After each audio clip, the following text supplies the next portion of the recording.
So class, let's move on to permeability. So let's discuss sample problem number 1. So for a constant head laboratory permeability test on a fine sand, so usually yung constant head permeability test natin, it was done sa mga fine sand natin. The following values are given. So we have the length of our specimen, which is designated by L. So we have 10 inches. So ito yung magiging length of travel nung water natin dun sa soil natin. So we have 10 inches. And we have the diameter of the specimen. So that will become yung diameter nung soil natin na nilagay natin dun sa mold. So that is equal to 2.5 inches. We have the head difference. So usually, yung head difference natin na to, that is constant. Kasi nga, sinabi dun sa natin, constant head laboratory permeability test. So that is 18 inches. And we have yung water collected natin in 2 minutes. So yung nakuha natin in a span of 2 minutes dun sa constant head laboratory test natin, it has a volume of 0.031 cubic inches. So for this problem, using the constant head permeability test, hinahanap natin yung una, we're going to find yung hydraulic conductivity ng soil natin. So let's say, kunin natin to in inches per second. And dun naman sa susunod, we will going to find the discharge velocity. Wherein ito yung bilis ng tubig natin dun sa pag-permeate niya dun sa soil natin, which is denoted by V. So let's say that is inches per second then. And lastly, we will going to solve naman for the seepage velocity. Or eto naman yung pag-travel ng water natin dun sa mga voids ng soil natin. So let's say we are considering a certain portion of our soil. Of course, yung ano natin dito, meron tayong iba't ibang particles ng soil natin.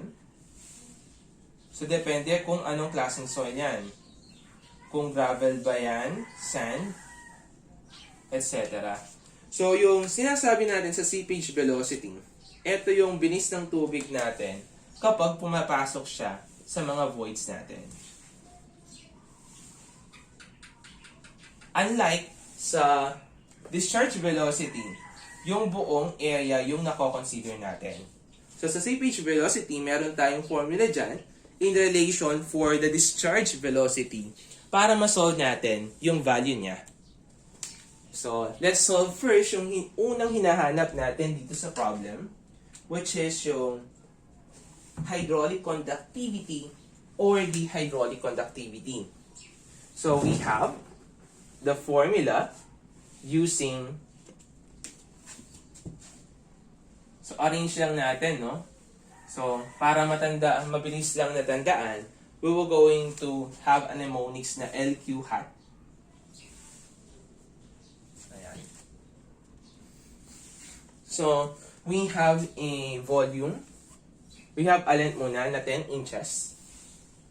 And we have a volume of 0.031. Yung head difference natin, that is 18 inches.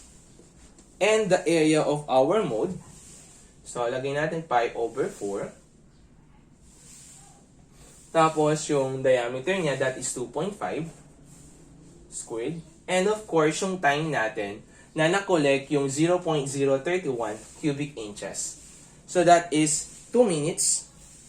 So yung 2 minutes na yan, we're going to convert that into seconds. Kaya mag-multiply tayo ng 60 dito. Kasi nakalagay dito sa natin, units niya is inches per second. So we will have a value of our hydraulic conductivity, which is equal to 2.924 times 10 raised to negative 5 inches per second. Next naman, we will going to solve for the value of your discharge velocity. So, by principle, discharge velocity, same with hydraulics, that is, you can use Q is equals to AV. But for this, gamitin natin yung principle natin sa geotech. So, that is usually hydraulic conductivity multiplied by the hydraulic gradient. Wherein our hydraulic gradient, that is equal to yung head loss natin all over yung length of travel ng soil natin. So for this one, so we have a computed value of 2.924 times 10 raised to negative 5 dito sa value ng hydraulic conductivity natin. Based sa problem natin, we have a given of head difference which is equal to 18 inches. So for constant head permeability test, when we say head difference, that is yung constant head natin. So meaning to say, since constant lang naman yung head natin, that is automatically our head loss. And lastly, the length of travel of our soil, the length of the travel of water in our soil, that is 10 inches. So we can now calculate for the value of your discharge velocity, which is equal to 5.263 times 10 raised to negative 5. Since etong hydraulic gradient natin, that is unitless, so susunod lang siya dun sa unit ng hydraulic conductivity natin having a unit of inches per second. Or we can use this formula naman in finding for the discharge velocity. You just need to divide yung nakuha nating volume, which is yung Q, divided by yung area ng soil diameter natin or yung soil sample natin and the time.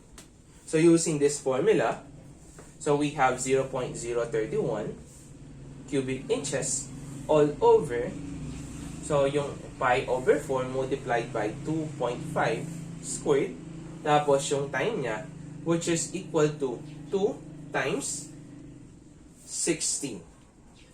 So you will arrive with the same answer. So lastly, we will going to solve for our seepage velocity.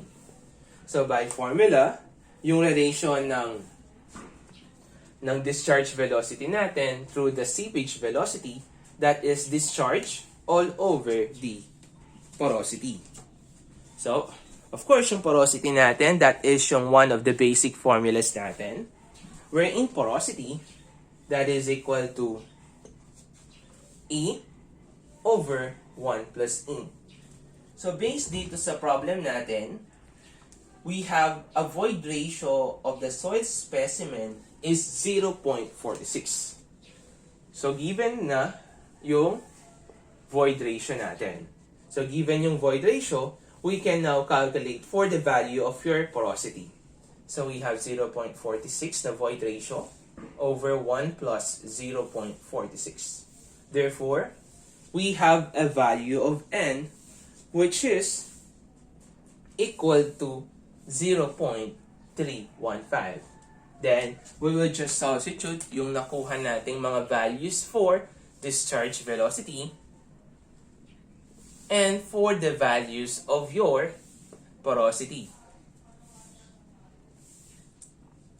So, our seepage velocity is now equal to 1.671 times 10 raised to negative 4 inches per second. So, ganun lang naman yung principle for our sample problem number 1.